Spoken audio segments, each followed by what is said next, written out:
आपका HT news बनेगा आपकी आवाज। पल पल के अपराधों से कराएंगे आपको रूबरू। नहीं होने देंगे किसी पे भी अत्याचार।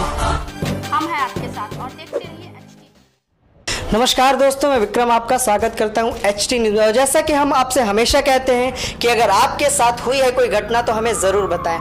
आज हम एक घटना से आपको रूबरू कराने वाले हैं जो कि एक महिला के साथ अनहोनी हुई है। जैसा कि हम जब कमाते हैं तो अपने परिवार के भरण पोषण के लिए कमाते हैं, उसी तरह से एक महिला ने पिछले 4 साल लगाकर विदेश में कमाई की और जो आमदनी थी उसको अपने परिवार में महीने दर महीने भेजती रही। लेकिन आज उसके साथ इतना बड़ा हादसा हो गया कि आज उसकी माँ भी नहीं रही और जिस बहन के अकाउंट में खाता में वो पैसा भेजती थी वो भी नहीं रही। जैसा कि उन्होंने ये बताया हमें कि किस तरह से उनके साथ धोखाधड़ी हुई है।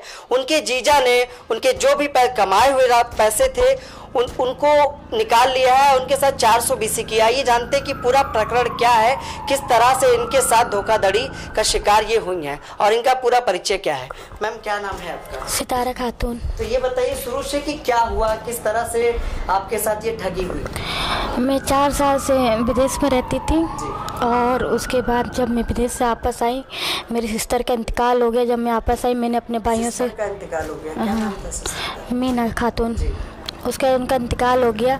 जब मैंने अपनी भाभी की और भाई की वो चेक बुक मांगा पैसे देखने के लिए, जब मैंने पासबुक मांगा, जब मैंने उसको खोला तो उसमें कुछ था ही नहीं, 0 बैलेंस बता रहा था। कुछ राशि था, कितना भेजा था आपने? अरे हमने तो बहुत भेजा था, उसमें बहुत है, वही करीब 8-10 लाख के आसपास उनके मेरे जीजा ने सब ले लिया। और मेरी उनको तो सब वैसे पिंटू के नाम से जानते हैं, लेकिन उनका असली नाम है मुकेश वर्मा नाम है उनका। और उसके बाद उनको मैंने कल बुलाया, मीटिंग रखी। उनने बोला कि आप अपनी फैमिली को नहीं लाएंगे, तो मैं फैमिली नहीं लाई। जब मैं आई तो मैंने उनसे कहा भैया आप मेरा पैसा दे दो, तो वो बोलने लगे कि पैसा कैसा पैसा, और हंसने लगे और धुएं का सिगरेट का धुआं हमारे ऊपर फेंकने लगे। तब उनको बोला कि मैंने सिगरेट बंद करे तो वो बंद नहीं कर रहे थे और ऊपर से नौटंकी करने। जब कोई चोर होता है तो वो तेज आवाज़ में क्यों बोलेगा, वो उसने तेज आवाज़ बोली नहीं सर, और ऊपर से नहीं चला गया। कहता है मेरी बीबी की रसीद है, मेरा जेवर है। तो लोगों के खाते में आप पैसा अक्सर भेजती? मैंने मम्मी के पहले खाते में डालना चालू किया, फिर भाभी की। तो मम्मी खत्म हो गई तो मेरे भाई के अकाउंट में नॉमी था मेरे मम्मी के साथ, उसमें ट्रांसफ़र हो गया। जब उसमें ट्रांसफ़र हुआ पैसा तो मेरी बहन ने 4 लाख रुपए का पता नहीं कहाँ रखा, क्या नहीं रखा, मुझे नहीं पता। उसके बाद जो पैसा था मेरे जीजा के पास, उसका ATM था, उससे निकाला चेक बुक। मेरी बहन पहले से साइन करा लेती थी। आपकी सगी बहन? हाँ जी, मेरी सगी बहन। इस समय इस दुनिया में नहीं है। क्या नाम है उनका? मीना खातून। लेकिन मीना आप बर्मा ही समझिए, शादी कर ली बर्मा तो बर्मा ही है। उसके बाद क्या हुआ फिर मैं क्या बताऊँ, मेरे तो होश ही उड़ गया। जब पैसे ही नहीं था, घर की ऐसी स्थिति हो गई कि मैंने सोचा कि चलो अच्छा घर की कुछ मरम्मत करवाएं, लेकिन पैसे ही नहीं था उसमें। और जब मैंने जीजा को बुलाया तो वो अपना बोल रहा है कि मैं आके जेवर ले जाऊँ, मेरे पास रसीद है। मैंने कहा बहन आपकी खत्म हो गई मीना जो है। हाँ? तो सारा जो पैसा है वो आपके जीजा ने ले लिया, निकाल लिया, क्योंकि ATM उनके पास था और चेक बुक भी उनके पास था, सारा कुछ। उसके बाद मेरे बच्चों को लाके दे दिया। खाते में आप पैसा डालती थी, क्या उनको इतनी समझ नहीं थी कि चेक बुक पे साइन क्यों नहीं मतलब कर देते थे? अरे वो पढ़े लिखे नहीं है ना बच्चे, पागल टाइप के हैं। उनको डांटते थे, मारते थे, बच्चे डरे हुए थे। हाँ, और जो बच्चे कमा के लाते थे वो सारा बहन को देते थे, उनको खाने का भी नहीं। मेरी माँ 4 कुंटल चावल भरवाने वाली, आज वो कंट्रोल का राशन कौन खाता है, चावल कंट्रोल का लाके खिला रहे थे। कल मैंने कहा मेरी माँ ने तुमको यही खिलाया है, और मारते भी थे। कितने रुपए आपके जीजा ने आपके? लाजम 10 लाख के आसपास निकाल लिया। उसमें बचे क्यों, गड्ढा भर के निकाला पैसा। सबके अलग अलग पासबुक है सबसे। और छोटी बच्ची मेरी, जिसका मेरे के यहाँ पैसा जमा किया गया, उस बच्ची का तो मैंने नहीं डाला था, मेरी माँ ने डाला था। उस बच्ची का 45,000 तक के काट लिया। और दूसरी बहन से बोलता है क्या, अरे तुम्हारा तो वो कहाँ के रहने वाले हैं? उन्नाव साइड के, नवादा के। तो क्या कार्रवाई चाहती हैं? हम यही कार्रवाई चाहते, मेरा पैसा मिल जाए। अगर आप नहीं दे सकते तो आप सब भाई आप लोग मिलके मेरी मदद करिए, मुझे पैसा दिलाइए। मैंने अपनी 4 साल जिंदगी मैंने बर्बाद करी विदेश में। 4 साल 3 महीना हो गया, बताइए मैं कैसे चलाऊंगी। ना तो मेरे पापा है, ना तो मेरी मम्मी है, मैं एकदम अतीम हूँ। अब आप लोग यतीम का साथ नहीं देंगे तो किससे भीख मांगेंगे जाके? तो आप लोग पुलिस के पास गए आप? हम पुलिस के पास गए, असियाना पुलिस के पास गए। वो बोलते हैं कि आप एप्लीकेशन डाल दीजिए। उसको फ़ोन किया तो वो बोला कल सुबह 10 बजे आऊँगा। बताइए, उनको तुरंत बुलाना चाहिए था ना, लेकिन उन्हें तुरंत नहीं बुलाया। उसने बोला, उनको ऑर्डर उसने नहीं जमा दिया कि आप 10 बजे आइए। मैं 10 बजे आऊँगा, आप 10 बजे आइए मैडम।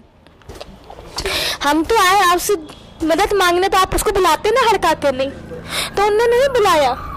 तो अगर आपके पैसे नहीं वापस मिलते हैं तो पूरे परिवार को आप पुलिस अरेस्ट करिए। मतलब आप चाहते हैं कानूनी कार्रवाई हो जाए? हाँ बिल्कुल, क्योंकि मेरे बच्चे लोग के ऊपर खतरा है। मुझसे कहता है अब तू विदेश नहीं जा पाएगी। अब बताइए, मेरे बच्चे हैं, उनके ऊपर खतरा। मैं ही माँ हूँ, मैं ही बाप हूँ, मैं घर की बड़ी हूँ। अगर मेरे बच्चे को तकलीफ होगी तो मुझे तकलीफ नहीं होगी, आपके बच्चों को तकलीफ होगी तो आपको तकलीफ नहीं होगी। मेरे माँ बाप मर गए। मेरा जो अकाउंट, जिन अकाउंट से पैसा निकाला गया है, क्या उन लोगों ने ये बात कही कि जो आपके जीजा थे, उन्होंने जीजा ने कहा मार के हाथ करके नहीं, मेरे बक्से से सारा कुछ निकाला। अकाउंट है आपके भाई का क्या नाम है? इरफान। और वो भाभी का अफसाना।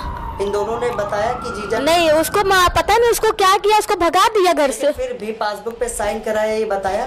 पासबुक को साइन वो मेरी बात बच्चों से नहीं कराते थे लोग, चेकबुक से वो पैसा निकाला। अरे मेरे बच्चे से बात ही नहीं होती थी भाई बहनों से। जब आई आप तो बात हुई आपके? हाँ, जब मैं आई तो कहा कि मैं अप्पी मेरी तो पहली चेकबुक पे साइन करा। ये सारा दिमाग ये सब यही जीजा देता था अपनी अप्पी को, सब यही इसी ने करा है, और उसको मरवा भी दिया इसी ने। उसके बाद जब उसको पता चल गया कि सारा चेकबुक पता, अगर अवध में बोल दिया था कि इसके पास 10 मिनट टाइम है, मुझे इसको आईसीयू में रखने दो, तो क्या इसके पास इतना नहीं था पैसा कि अरे हमारा जेवर इतना था, वो गिरवी रख देता और बहन को बचा लेता। वो खुद नहीं बचाना चाहता था सर। अब बताइए, जो बचाने वाला आदमी होगा और जिसके पास इतना जेवर होगा वो बचाएगा नहीं?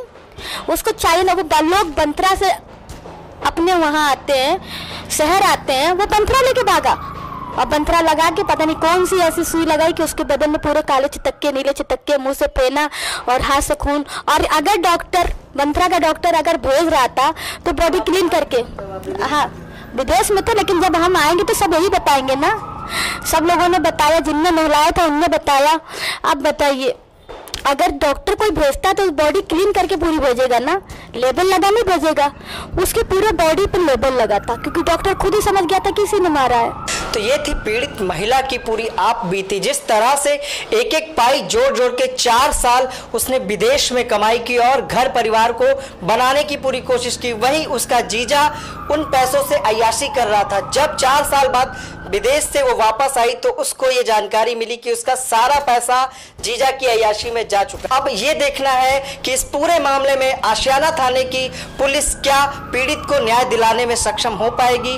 क्या पीड़ित दर बदर की ठोकरें जिस तरह से खा रहा है, क्या उसको पुलिस प्रशासन से न्याय मिल पाएगा? तो इस तरह की खबरें देखने के लिए हमारे चैनल को सब्सक्राइब करें, लाइक करें और कमेंट करके जरूर बताएं कि हमारी खबरें आपको कैसी लगती है, और अगर आपके पास भी है ऐसी समस्या तो हमें जरूर बताएं।